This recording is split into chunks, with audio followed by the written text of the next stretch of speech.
mutandukanye imigisha y'Imana n'ibi bintu bifatika.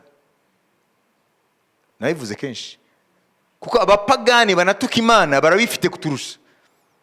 Mu bitandukanye nimuzajye mumezura umugisha w'Imana n'amafaranga ufite. Nimuzajye mupimanya kwemerwa n'Imana n'ibituze by'umubiri.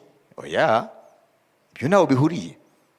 Hari ubuzima bw'Imana, Imana yita umugisha, buba mu muntu, akumva muri we aguwe neza, afite ubusabane n'Imana, ntabwo atinya urupfu, arazi yuko napfa aremewe n'Imana, ntabwo azajya habi, ntabwo azarimbuka.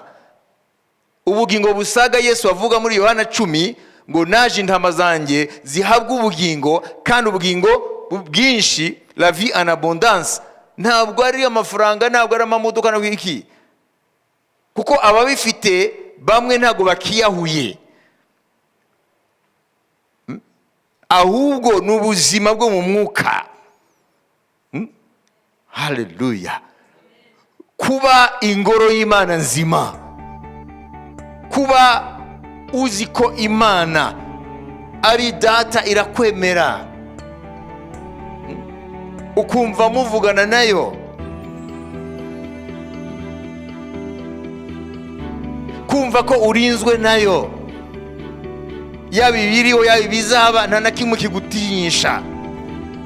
Imana ikakubera isoko y'umunezero idakama. Haleluya. Imana ikakubera isoko y'ibyishimo idakama. Haleluya. Haleluya. Nubwo indwara yagutera ntabwo bugira, kuko urabizi yuko wavuye mu rupfu uri mu bugingo, kandi nta rubanza rukuriho, ufite umudendezo mu mutima wawe. Haleluya.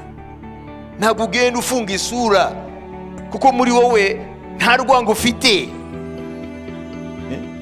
Abantu b'abantu nta mwanzi n'umwe muri bo ufite. N'abakwifuriza nabi bakakuvuga nabi ntabwo wafata nk'abanzi, kuko urabizi kibakoresha. Umwanzi wawe n'umwe n'umwanzi w'Imana yitwa Satani.